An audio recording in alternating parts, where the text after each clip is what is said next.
Bismillah ar-Rahman ar-Rahim. Hello and welcome to Footy JUDGEMO, people. Myth talking to you people. A lot of news to talk about. Kevin De Bruyne staying at Manchester City, of course, and Julian Alvarez price is set for the suitors, for whoever wants to buy him.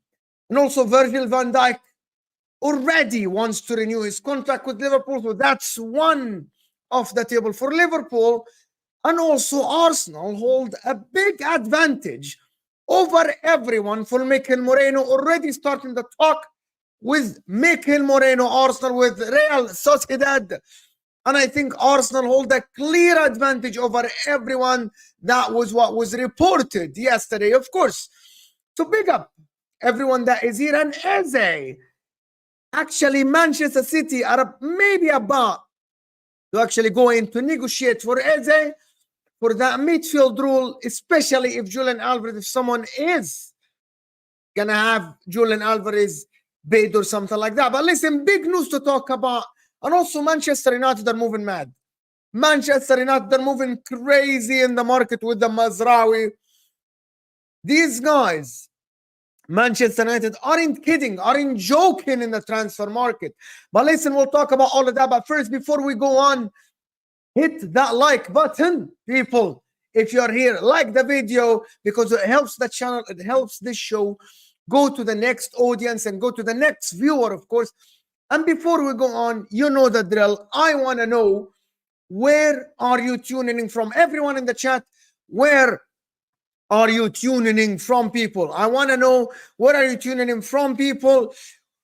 England, Morocco, Egypt, Nigeria, Gambia. There is a lot of places, of course, we are talking about here. So I want to know, where are you tuning in from, people, before we go on and enjoy this show. Because listen, I miss talking to you people. Bangkok, Thailand, of course. Most Closet, South Africa, Denzel, South Africa, Montreal, Canada, East London, Anthony Clark, of course, Jamaica, of course, Florida, Tevin, Florida, of course, Dubai, David is from Dubai, Hamburg, Abdu the Syrian in Hamburg, Sudan, of course, you are tuning in from Syria, of course, we know that you're tuning in from Syria, of West London, of course, Bedworth, England. Where is that from?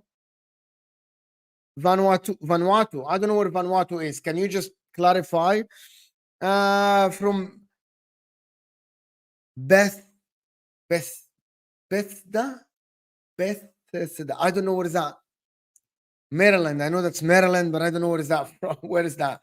Vancouver, of course, Norway, originally Iraqi, Muhammad Farhad, big up. London, Johan, Liverpool, New Zealand. We got Ishan from New Zealand, Atlanta, Georgia, Atlanta. They call it Atlanta. Nigeria, of course, Nigerian, Cape Town, of course, Seattle, Axminster, England, Basel, yes, the Swiss people, Bermuda, Ghana, right, of course, Georgia, Kazakhstan, big up from Kazakhstan, Spain, India, Sweden, of course, Romford, big up everyone that is here, Zimbabwe, Birmingham. What a community you have here, guys. Let's get to 100 likes right off the bat. If you're not hitting the like button, let's get the likes up because it helps the channel massively. Let's get the likes up, people. Zimbabwe, Texas, NZ's from Texas, Sparta. Okay. Ethiopia, not from Washington, D.C., not far from Washington, D.C. All right. Okay, yeah, Maryland. Ukraine and Kazakhstan, of course. London. Oh, Kazakhstan. A lot of people from Kazakhstan. Okay, that's exciting. Hit that like button, people. Come on. The like button is important. Ethiopia, of course. We keep going. Until we get to 100 likes, guys. Guys, the like button underneath the live chat. And if you're watching this on the replay, hit that like button. Of course. Okay, I'm Googling this.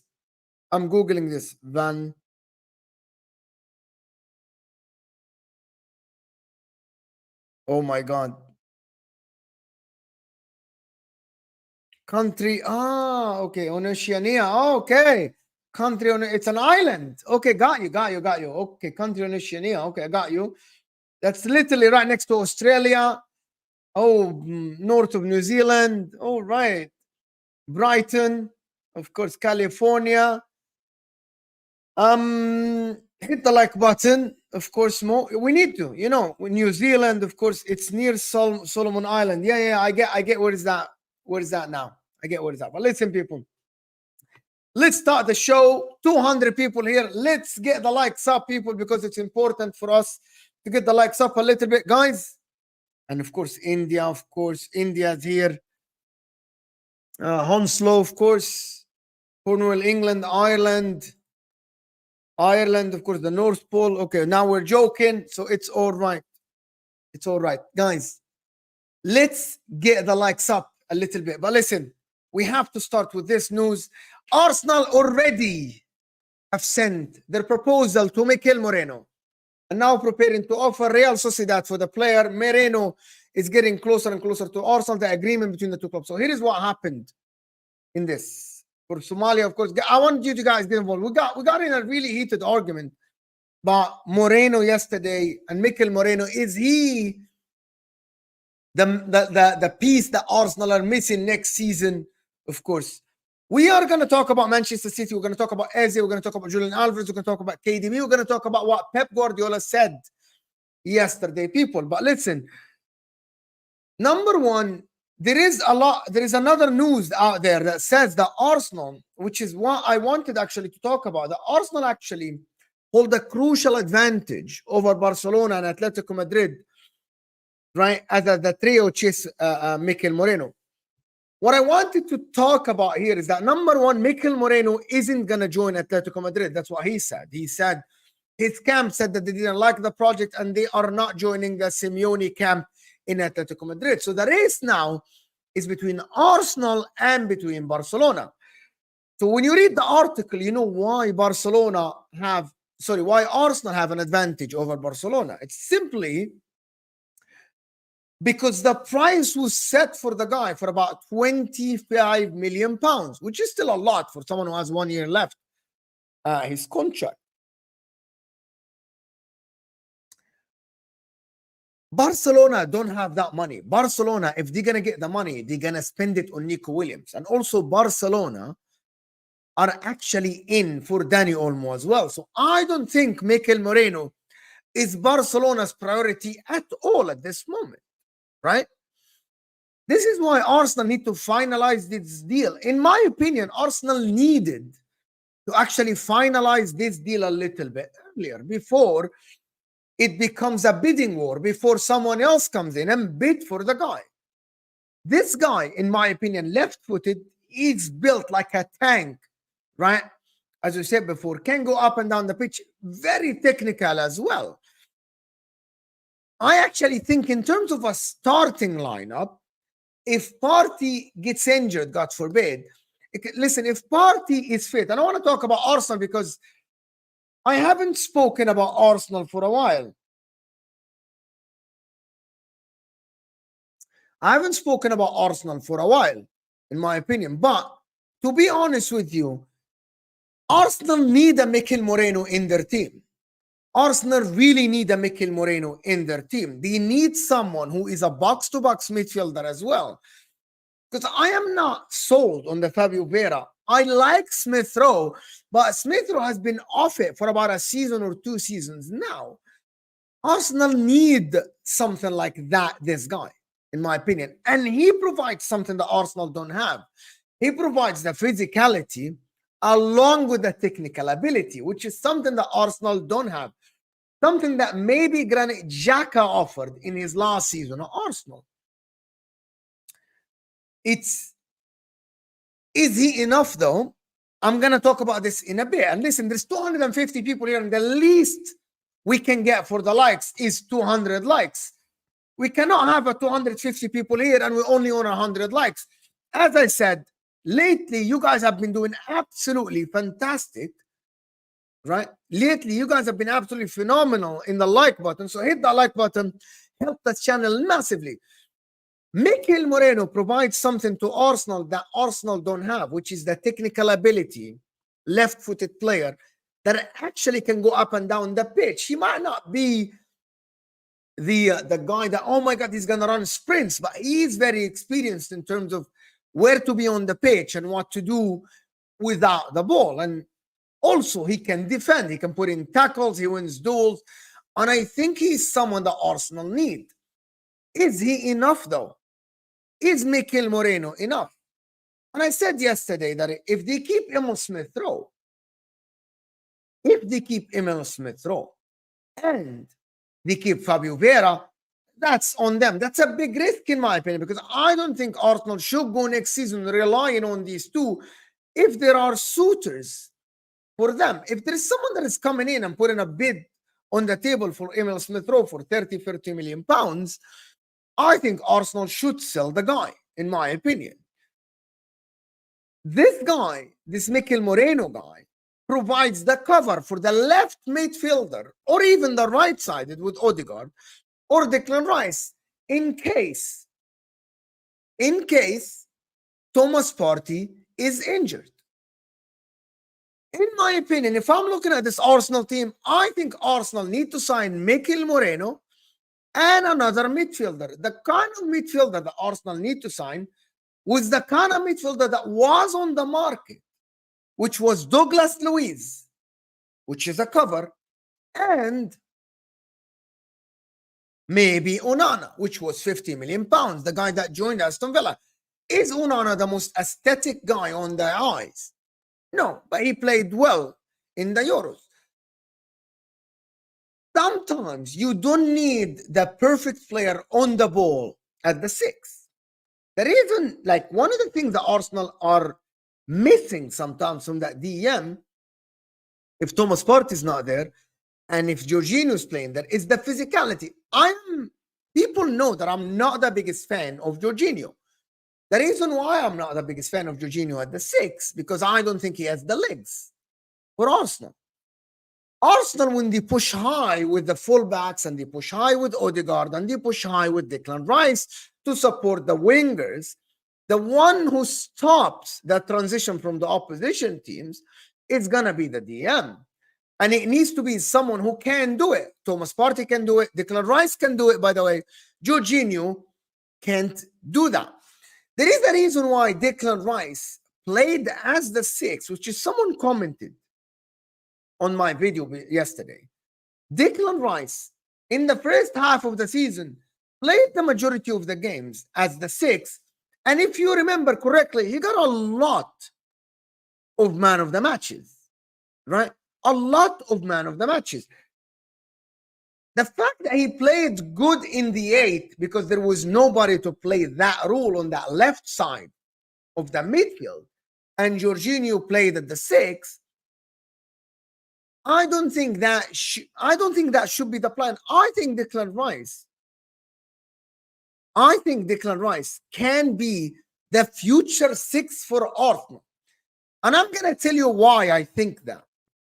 I thought about it yesterday, to be honest. I literally thought about this yesterday. The 6, the DM market in the world is actually stinky or very expensive. Like someone like Bruno Guimaraes, they want to sell him for like 80 to 100 million. There is Rodri. You're not getting Rodri. There is Frankie de Jong, who isn't a 6 at the end. He is on the ball and everything. But the 8, though, the number 8, the attacking midfielders or the box-to-box midfielders, Frankie de Jong can be a box-to-box midfielder. Eze can be a box-to-box midfielder. There's a lot of players around in the world that can be the box-to-box midfielder. There's a Mikel Merino. There is a Zubamendi. This is why I think that Declan Rice, in my opinion, can be the ideal 6 in the future. He can play the 8. And hear me out. Declan Rice is the opposite of Gundogan. So Gundogan is an 8. But also, he was able to fill in for Rodri when he wasn't there. And you remember, Gundogan is the number 8 box-to-box midfielder that play attacking midfielder sometime, lay runs in the box. But he was able to fill in for the 6 for Rodri. Declan Rice can be the opposite of that. In my opinion, Declan Rice can be the perfect 6 because, by the way, this notion that Declan Rice is bad on the ball is absolutely rubbish, by the way, because Declan Rice last season excelled in carrying the ball. Yes, he doesn't play the breaking line, the passes to break the lines. He doesn't do the Rodri. He doesn't do the Pirlo. He doesn't do the Thomas Partey. But he excels in something else. Declan Rice excels in 2 things on the football pitch. 2 things that, as a football player at the 6, right, is absolutely essential for you to be an amazing 6. And before I explain to you this and explain to you why do I think that Declan Rice can be, for the future, the perfect 6 for Arsenal, he has 2 things that he excels at for the 6. There is over 300 of you here, and we need those 300 likes now because it helps the video move to the next viewer. I promise you, if we get to 300 likes, it will be push this video to the next viewer and next viewer. I need to fix the I actually need to fix the timestamps though. 0.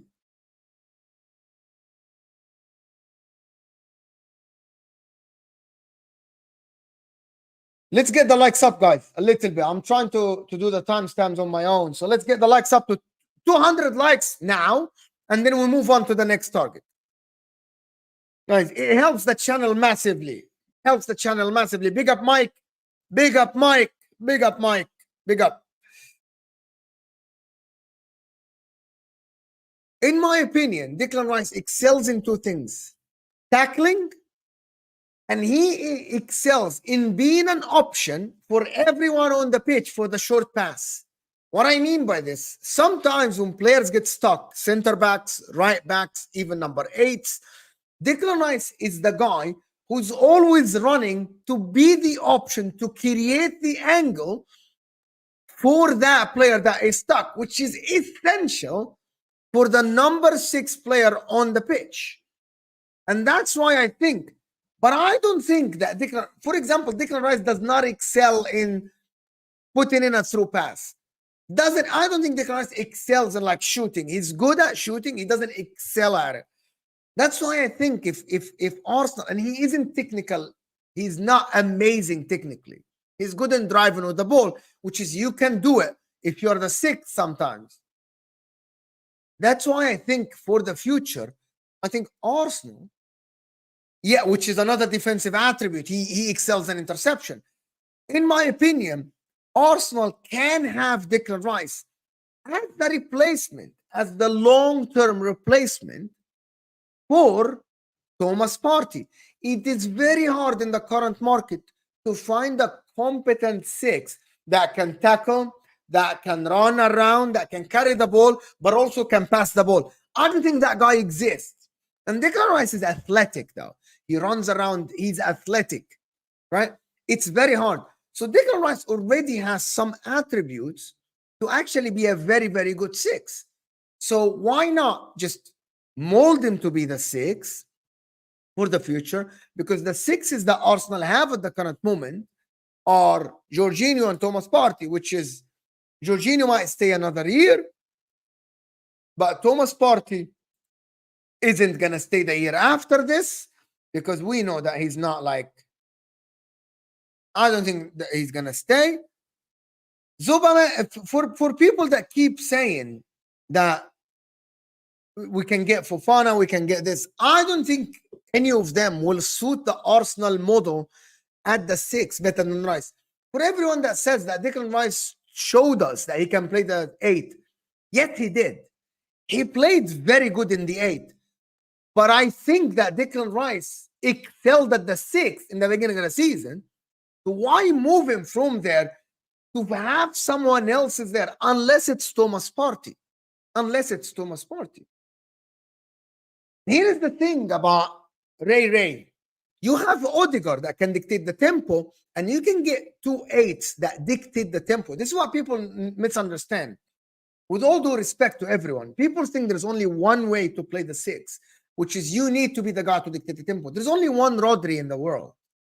There was only one Rodri. There was only Busquets. Who, by the way, Busquets is not the one. There was Xavi, there was Iniesta, blah, blah, blah. There was only one Pirlo that we saw. There is not a lot of players around in the world that can actually, from the DM room, and hear me out about this, that can dictate the tempo, but also can defend, like Declan Rice.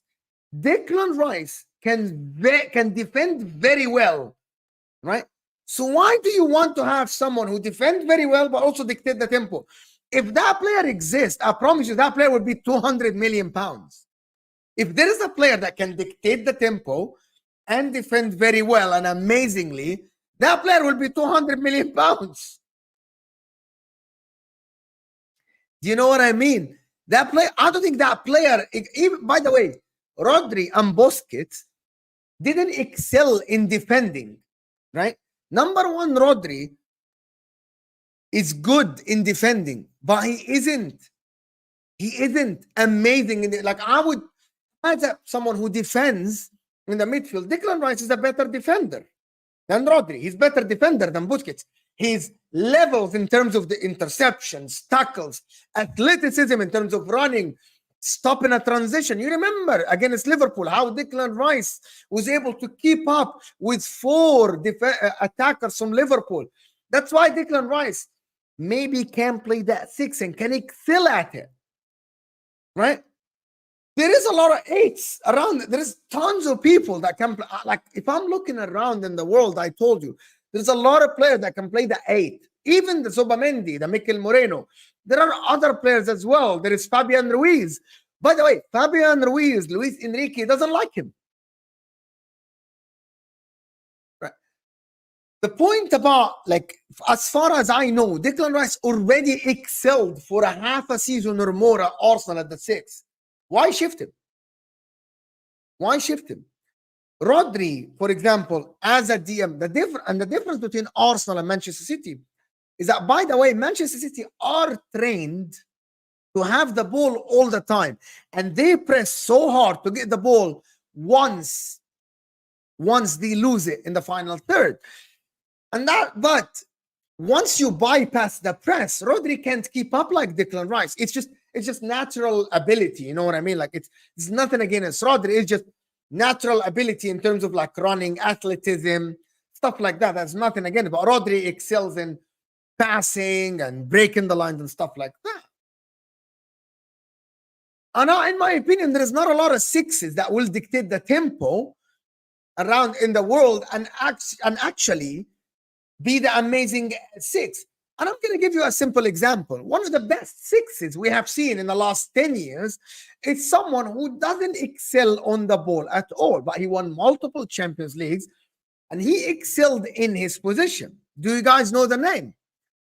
Who is the guy that excelled in the 6 without having the amazing technical ability to dictate the game or to do the line breaking passing or all this?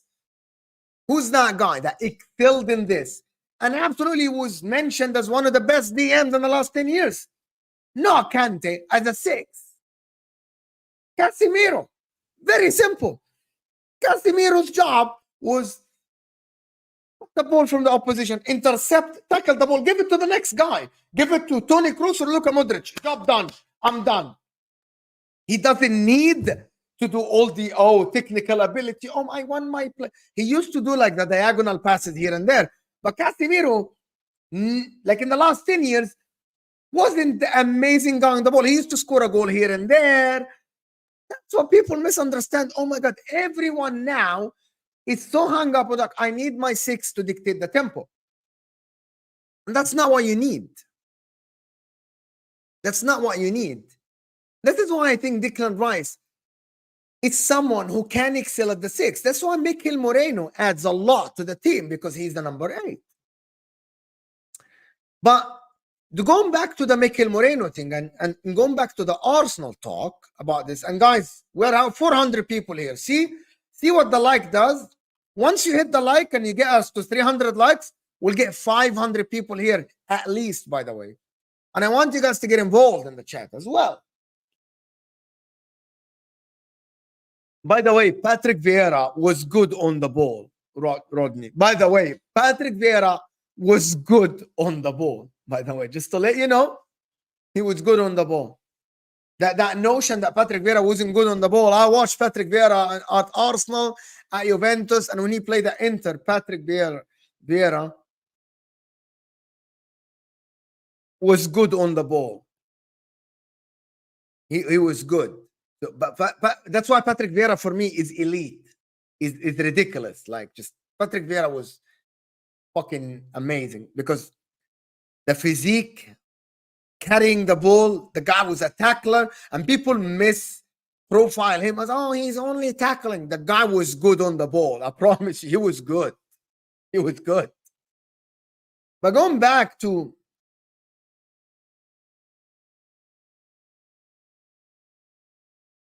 my point about this is Mikel Merino enough for Arsenal? Okay, let me put you on a hypothetical. If Thomas Partey is injured and you want to rotate, Fabio Vieira and Emil Smith-Rowe, are they good enough for Arsenal? I don't think so. Fabio Vieira and Emil Smith-Rowe, unless Emil Smith-Rowe go back to his old form, which is, by the way, when we spoke yesterday about Arsenal, and hear me out about this, right? Because it's very important. It's very, very important. Do you know what is very hard for me and very tough for me for a team that wants to win the league, guys? Is you cannot go into the season with a lot of Fs. Do you know what I mean? I'm going to give you the ifs And by the way, when I say an if, that means I'm looking at, is it more likely or less likely to happen? Hear me out. The big if is that if Thomas Partey stays fit, that's number one. And I want to ask you guys, should Arsenal go into next season relying on Thomas Partey or not?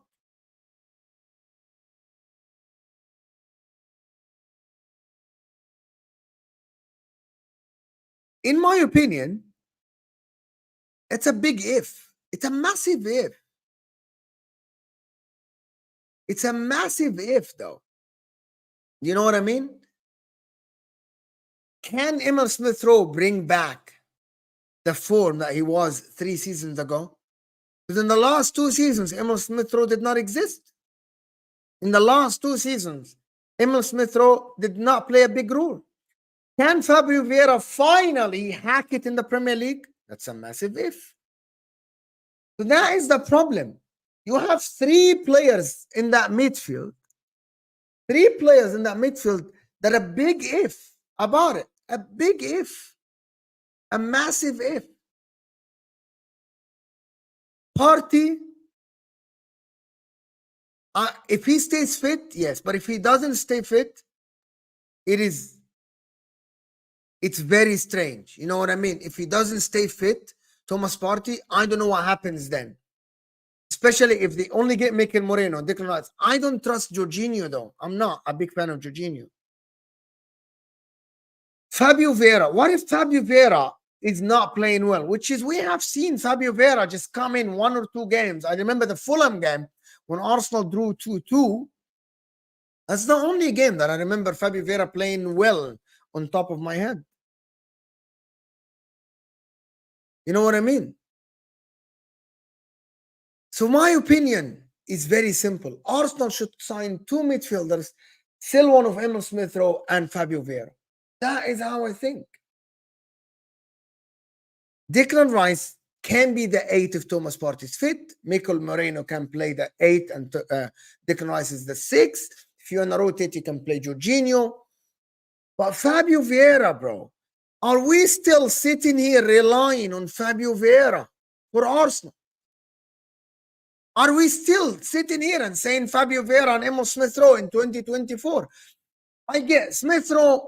I have seen the talent. I have seen the talent from Fabio Vieira, and I think they are good. But I don't think this notion that Arsenal should go into next season with 3 big ifs. It's too much, in my opinion. Fabio Vieira has had his chance at Arsenal for 2 seasons, and he has not excelled. So move on. Move on from the Fabio Vieira guy.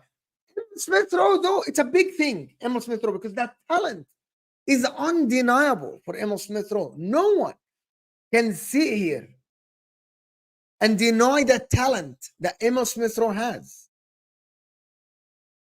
Right? There is no one that can deny that talent that Emil Smith Rowe has. But again, I will take it if Emil Smith Rowe is an option, maybe a 6 option or something like this, because Emil Smith Rowe somehow fell off a cliff and he never came back from it since the injury. And that's why I think Thomas Partey is injury prone.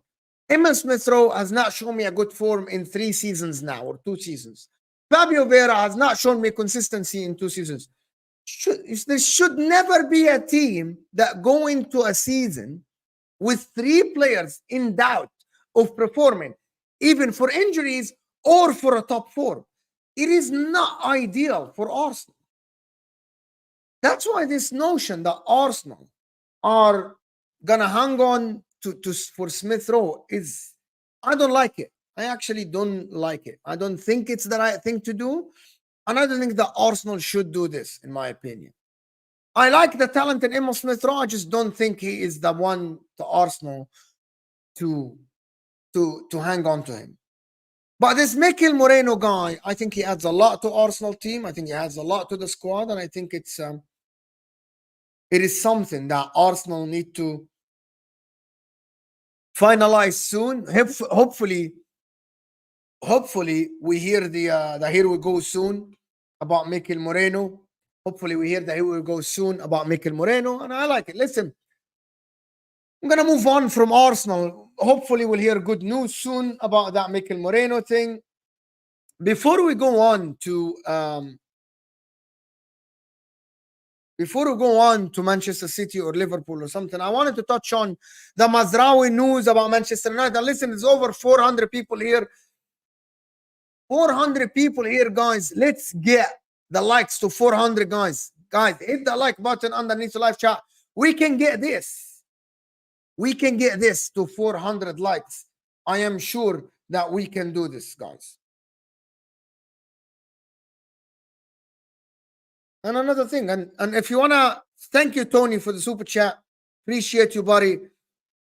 Tony here is saying, thank you, Tony.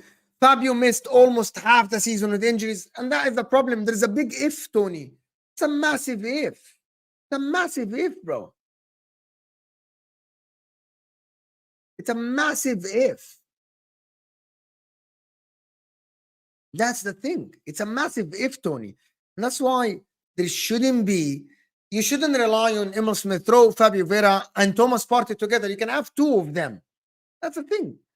You can have two of them, but you cannot have the three of them and just get one.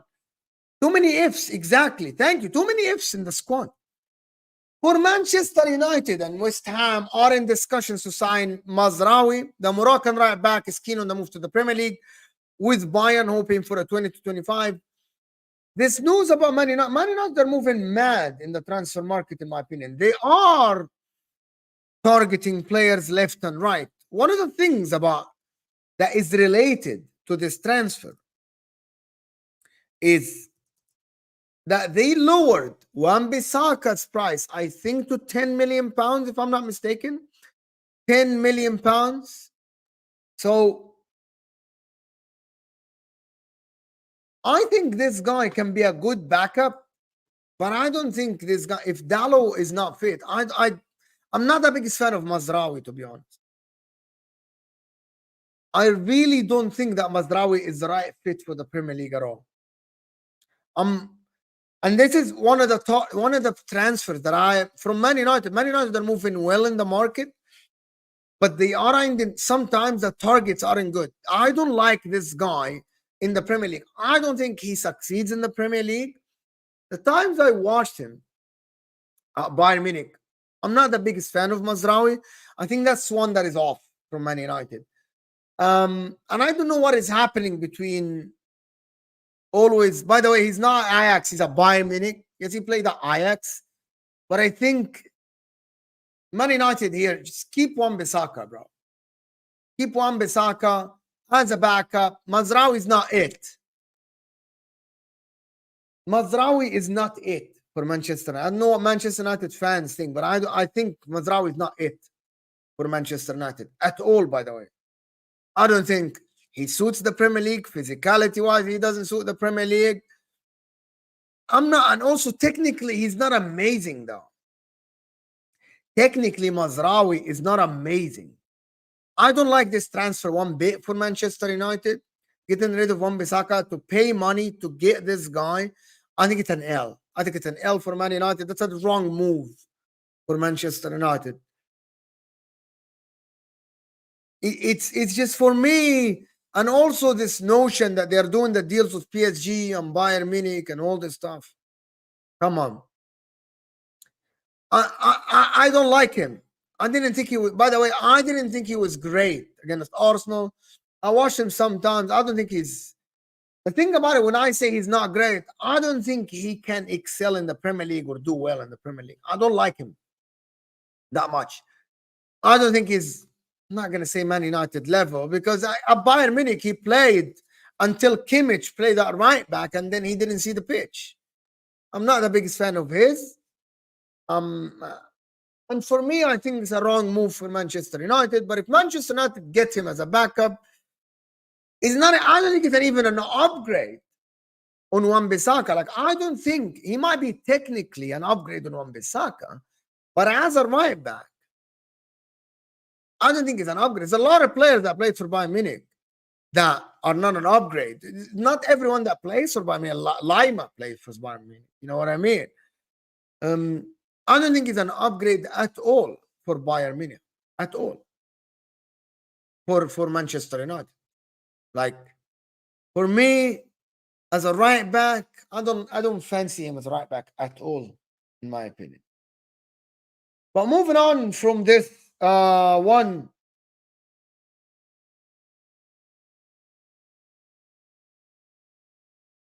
Family reported today or yesterday evening that Julian Alvarez price is set. Do we think, I want a yes or no in the chat, guys. Do we think that Julian Alvarez price, 70 million plus 20, is a fair price? Yes or no? Is this a fair price for Julian Alvarez? 70 plus 20.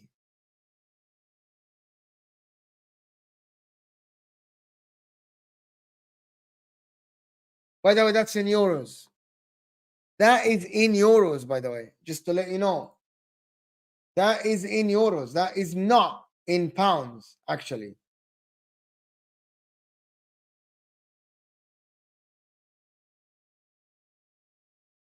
So,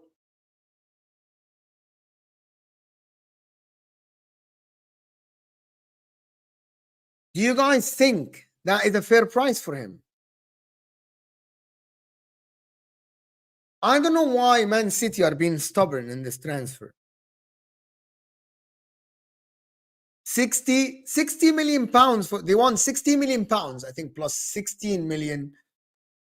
So total package of like 75 million pounds, if I'm not mistaken. I think that's a lot, though. For someone who wants to go, for someone who couldn't hold the starting place at Manchester City, 75 million pounds for him, including the bonuses, is a lot, though. Is a lot. Is absolutely a lot. Like, in my opinion, this is absolutely, I think it's a lot for him. He's a good player. He adds a lot to any team that he joins. But I think that is too much for him. But anyway, that, to be honest with you, I am looking at this. I'm looking at this and I'm thinking, do Manchester City really want to sell this guy, or they are absolutely just putting obstacles in front of everyone that wants to buy him? I think the problem is, I don't know what is the 20 million bonuses add-on. You know what I mean? And I get that Man City hold all the pieces here because he has a contract with them. I hear it. I hear that Manchester City, that they have all the cards. He has a contract with them. He's the one. I think he signed a contract lately with them, and now he wants to go. So they have all the cards. But again, to be honest with you, if this guy doesn't want to stay, why are Man City asking for that much money, though? For someone who you cannot even guarantee to have a starting place. Next, you just signed Savio as a right winger. This guy, if Haaland is fit, this guy won't see the pitch unless it's the last 5, 10 minutes, 15 minutes from a game. He has, like, every time he plays, he scores goals and everything. But I'm watching him and I'm like, you're a good. But like, I'm gonna ask you another question. I'm thinking, imagine if Arsenal signed this guy to be the starting striker for them. I don't think that gives them an edge over Manchester City. I just don't think so.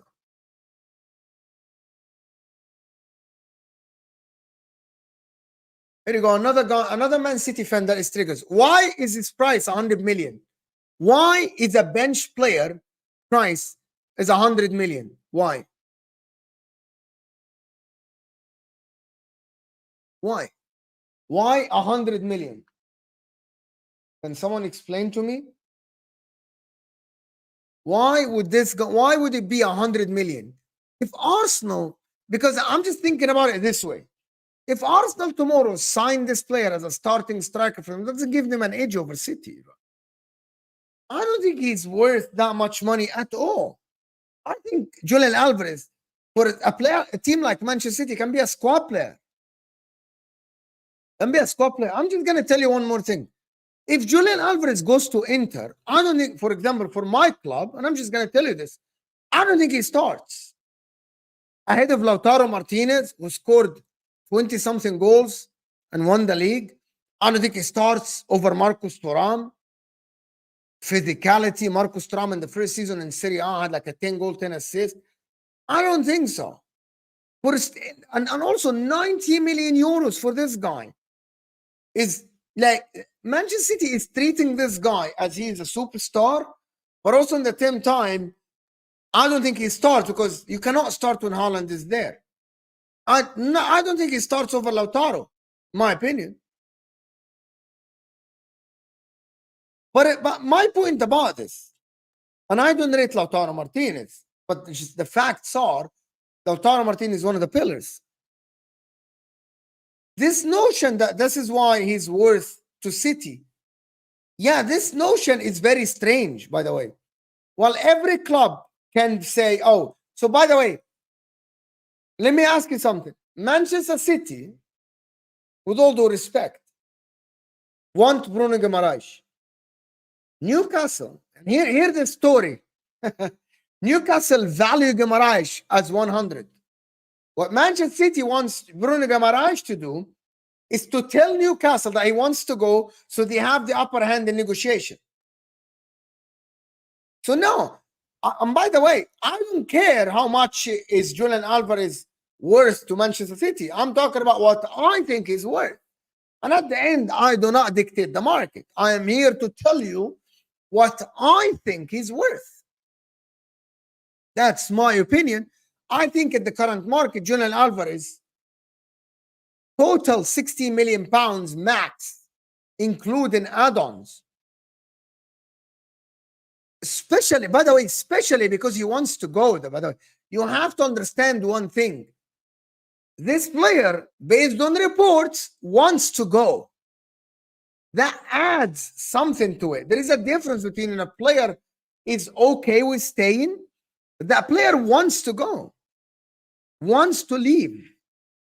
Are Man City going to hold the guy hostage? And they're going to hold him hostage at the club? Are you going to keep him at the club against as well? Is that what Manchester City want? Keep the club, keep the player at their club. And I think they're inflating the price. They are inflating the price. And I don't know why would they inflate the price. And I'm not talking, by the way, I'm not talking about his contract. I'm not saying Manchester City should sell him for less than this or that. But would you want a player at your club?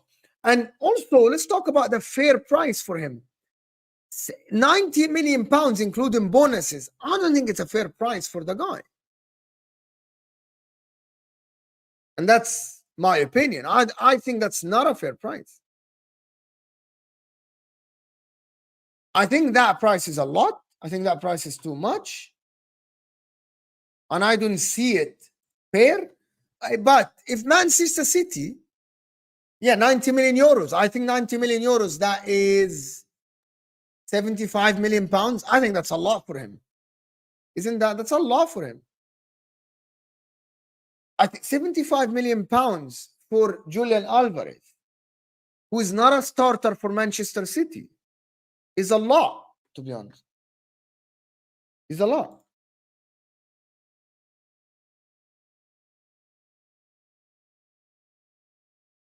Oh my God, it's anyway. If he's staying at Manchester City, would he be happy though? Would he be happy? I don't know. The problem is I don't think anyone will put 75 million pounds into Julian Alvarez. Who would do that? I think the days of this, maybe, I don't know if Atletico Madrid would do that as well. I don't think Atletico Madrid would do that, to be honest. 75 million pounds for the guy. That's a lot though. But anyway, 70 million euros is about like 60 million pounds or something. It is what it is, but I think it's an inflated price. I think it's too much. No, I don't think. Like, the problem is he might start because of the lack of strikers, but again, you just have to understand that. I don't know. Julian Alvarez doesn't move me in terms of like. Julian Alvarez doesn't move me in terms of someone who is just, to be honest with you, someone who moves the needle, to be honest. 4 years, 32 GA, doesn't always play striker, so 90 million is fair. 90 million euros is fair for him. That's I think for someone who's not a starter for Manchester City is a lot of money eating. That is my opinion about this. Is a lot of money. For 90 million euros is a lot for this guy, in my opinion. But anyway, it is what it is. He might stay, he might go. Yeah, everyone now is world class. Everyone now is world class, of course. But this is something that I wanted to, again, speak about this. Manchester City considering a move for Eze. What does Eze offer Manchester City, though? What does Eze offer Manchester City? Offers them a lot, in my opinion. I like Eze. I think Arsenal should be all over this deal. Does he add a lot to Manchester City? Yes. The problem is I'm thinking about where is he going to play, though? Where is he going to play? Where is Eze going to play? If he joins Manchester City, where is he going to play? Can he be a replacement next season for Kevin De Bruyne in the midfield? Rodri, Foden, Eze in that midfield? Or is he going to be the left winger for Manchester City? This news has been reported for a couple of days now that Manchester City have been interested in Eze. My angle to discuss this news, by the way, my angle is to discuss this. Thank you so much, E-Ink, for the super chat. My angle to discuss this is, does he suit Manchester City? Yes. I actually think one of the things that Eze can benefit from, if this guy played under Pep Guardiola is going to turn him into a demon, by the way. Turn him into a demon, by the way. With all due respect to everyone, Pep Guardiola will take this guy to the next level. To the next level. I think so. I think Eze, if Pep Guardiola gets this guy, Eze excels in dribbling, carrying the ball. I think he's a fantastic footballer. Fantastic footballer. And by the way,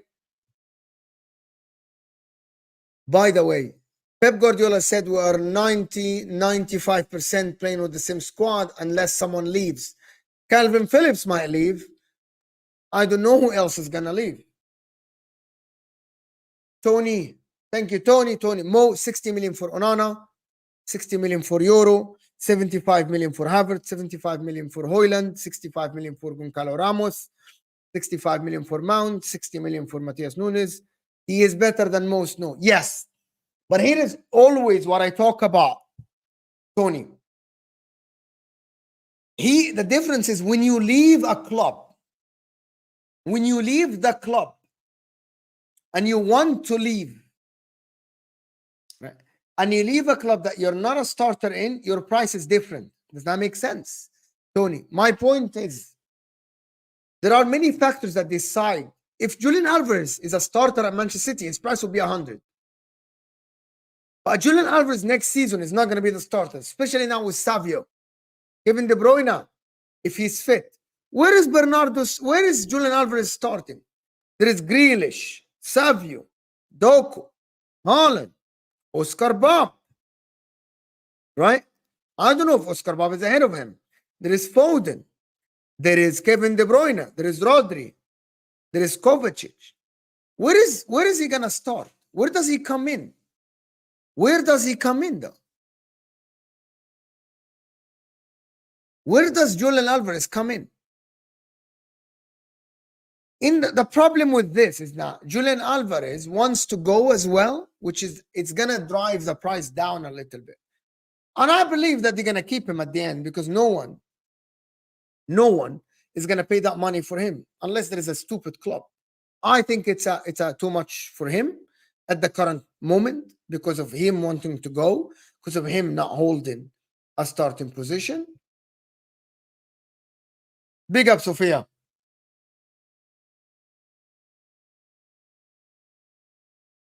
Big up, Sophia. I actually think that at the end, Julian Alvarez might.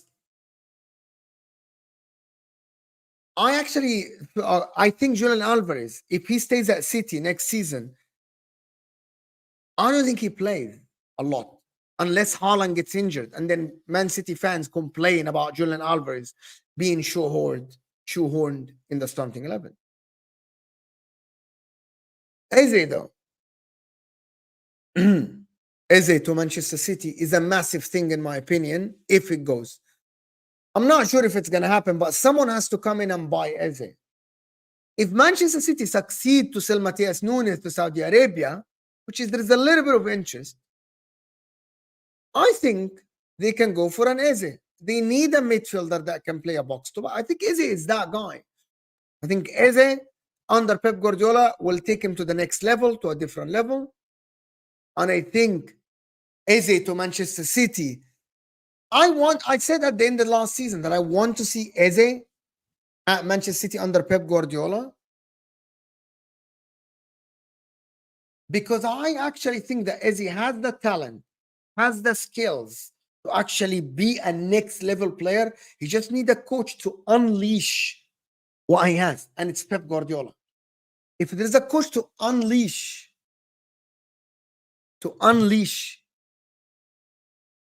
a player, it is Pep Guardiola. Arsenal should be all over the Eze deal, but 68 million pounds is a lot though.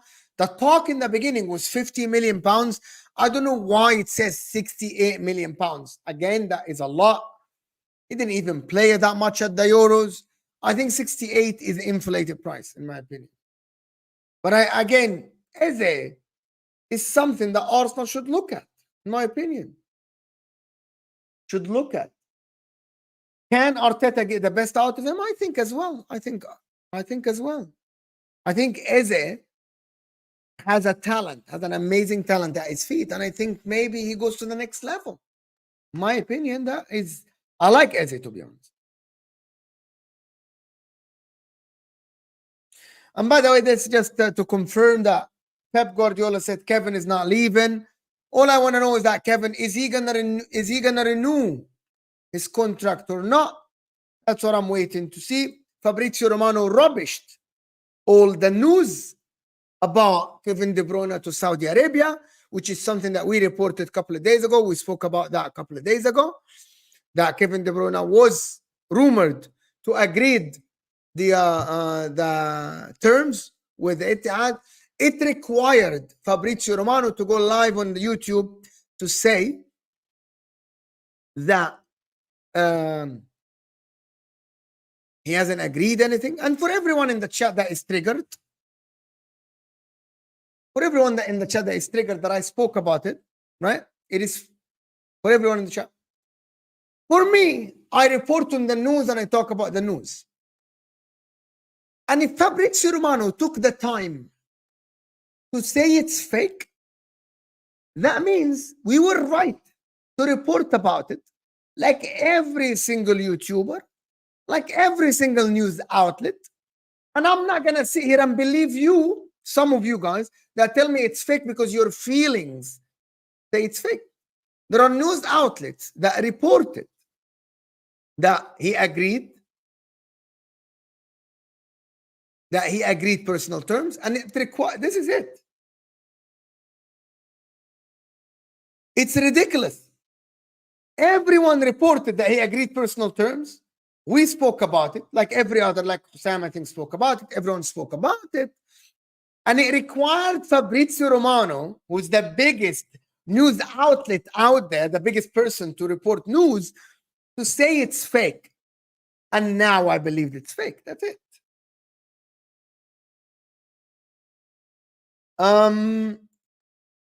E-Ink, I think you're how much do you think Eze should cost? 17 G. It's not only about the GA though. There is a difference between when you move from a Crystal Palace to a top 6 team, the price gets a little bit inflated. You pay a little bit a premium, of course, because you're paying the smaller club the fee. So it's a different. But in my opinion, and I'm not looking at the GA here in terms of me, because by the way, a GA in Crystal Palace is worth more than a GA at Arsenal or a GA at Manchester City, if that makes sense to you. So it is completely different. But I think Eze, 50, 60 million pounds is max for him. 60 million pounds in this. And by the way, this market is a little bit slow though. And people need to understand not every club has money to spend. And again, that is different than the last season when Arsenal dropped 200 million. Chelsea spent that much money. Even Manchester City with Virgil, Nunes, Kovacic. You know, I think this particular year is a little bit different. So 50, 60 million pounds. Even Man United, by the way. Even Manchester United now. Even the Euro deal is on 5 years. City spent over 200 million last season, which is a lot of money. But anyway, I think this market is a little bit slower, and you can tell that it is slower as well. Can we get, I don't know how many likes are we on, but I think we can get to 350 likes. We can get to 350 likes quickly, people. Hit that like button. Fabrizio just tweeted something. Okay. Understand RB Leipzig now are confident to get a green light for Xavi Simons. Transfer battle with Bayern still ongoing, but Leipzig CEO. Okay. It's a loan move. There is no Spurs news other than Ivan Toney price, Kingodo. There's no Spurs news other than Ivan Toney price is set for 50 million, and I'm not sure if they're worth it. Eze, 50, 60 million max, in my opinion. What about the other pieces? So the other pieces of news that I wanted to talk about is, for people, James Field saying Trent Alexander-Arnold contract extension is main priority this summer. Okay, thank you. Thank you so much. By the way, this, for me, is a nothing news. Like, with all due respect to James Pierce, for all Liverpool fans that are getting triggered now, this news is a nothing news for me, by the way. Do you know why this is a nothing news for me? Do you know why it's a nothing news for me? Because we know that Trent has 1 year left at his contract, and if Liverpool doesn't renew the contract or doesn't sell the guy, they lose him on a free next season. So the main priority is definitely going to be renewing one of the superstars of the team. One of the superstars of the team. Okay, so what would be the other news? With all due respect to James Pierce, there is another news that is absolutely phenomenal for Liverpool, which is we're going to talk about in a bit. The Van Dijk news is news. But this guy, he's an asset to Liverpool. He's not over 30 years old. He's young. He's 25, 26, if I'm not mistaken. So definitely this news, and by the way, this news doesn't mean he's staying. They're still negotiating with him to stay or not. Right? So for me, that doesn't say that he's staying. It says that Liverpool want to renew the contract. All right. Okay. People drink water. Thank you so much. People need to eat. Thank you so much. Grass is green. Great. Okay. What is the news in this? I don't know what is the news in this. It's definitely, they're going to definitely work on a contract. What else were they going to work at? They're going to work on selling the guy. They're going to come publicly and say, we're selling Trent something. I don't believe he is leaving or staying, or I don't know, to be honest with you. A lot of people say he's staying, but I don't know. There is no news. There is no confirmed news about this. But yeah, okay. Liverpool want to renew Trent's contract. Thank you, James Beers. Thank you. This is better news, though. The Virgil van Dijk. So this is news that Virgil van Dijk wants to stay. That's different. That is absolutely different.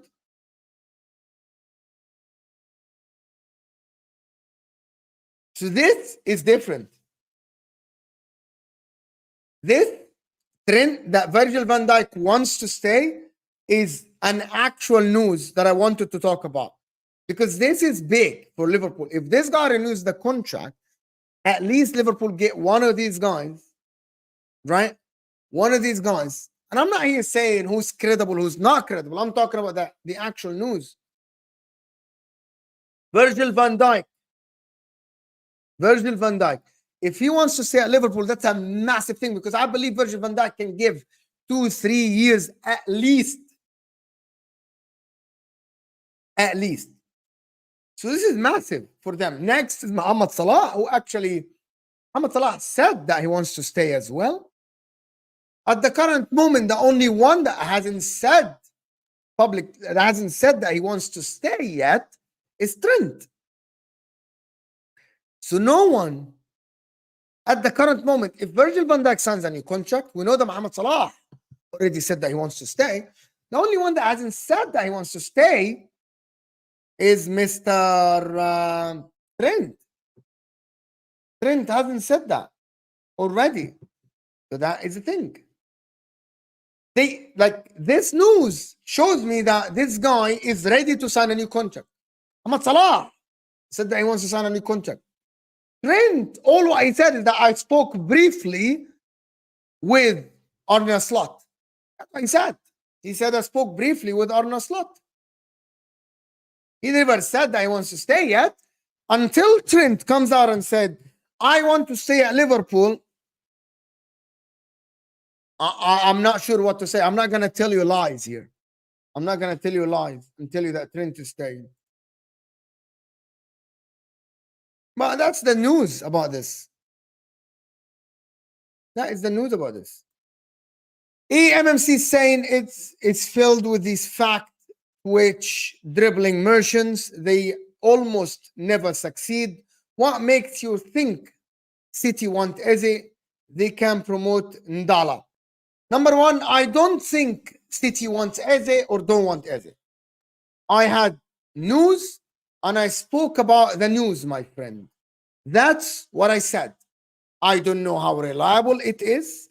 It was everywhere on Twitter and everywhere on the 365 football and every news outlet. What I do, and if you don't want to watch me, don't watch me, by the way. What I do is that I take the news and I discuss the possibility and how will it look if it goes or not. For example, if a player's price is set, I say it's high or low. If a player is linked to Arsenal, I say it's good or bad. If a player is linked to Liverpool, I give my opinion if it's good or bad. And I want to hear your opinion as well. I actually said that he would suit Manchester City in the 8th. Right? But this is how I report. This is how my YouTube works. If you don't like my YouTube, I don't know what to tell you. Seriously, by the way, I'm not saying that unless there is a Fabrizio Romano or someone that is very reliable that reports about the news, I will still talk about it as a possibility, because there is no smoke without fire. At the end, there's no smoke without fire. But thank you for the super chat. Appreciate you supporting that channel as well. Just to go on from this, there is the last bit that I want to talk about. Is this Ivan Toney price set at 50 million? And this is absolutely sad. And I rate Chalobah. I think he's a good defender. I don't think he's bad. I don't want to dwell on this. I wanted to talk about this later. I really, by the way, read all the comments and I respond to some of the comments. But if you don't like it, It's up to you again. I don't know why they are treating him like this, my friend Shaq. I don't know why they are treating him like this, Shaq. I just don't understand why. But I'm gonna tell you, the reason why I think this is happening is that they signed Disasi last season, right? And Disasi at the end is not for sale, so they can sell Chalobah, right?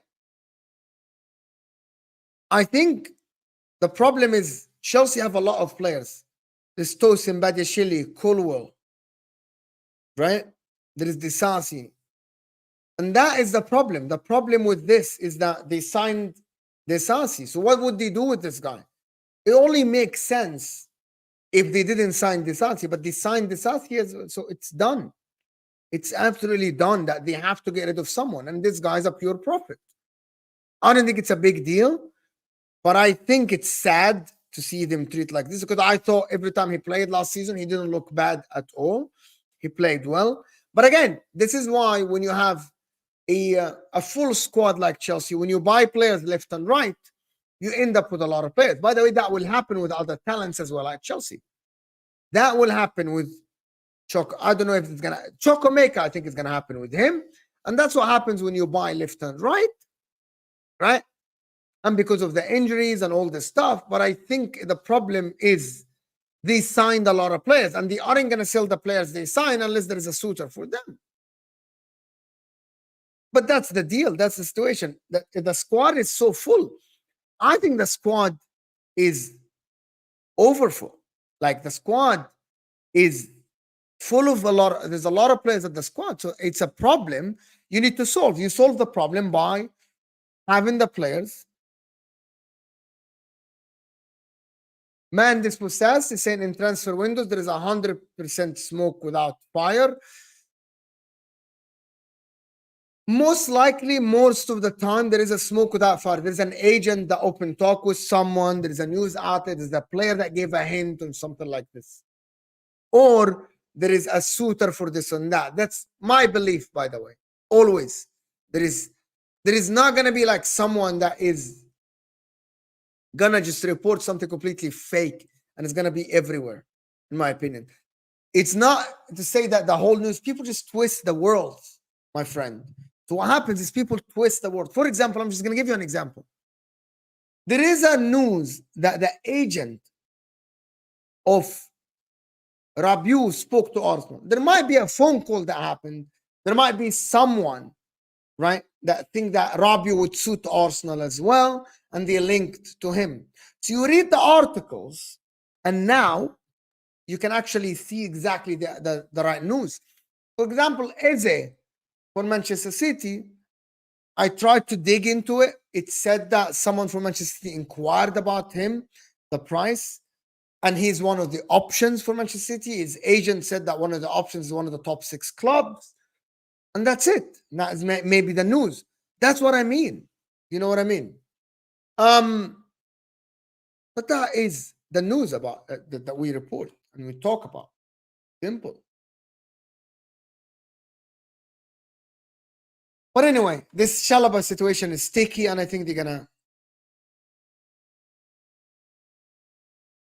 I absolutely.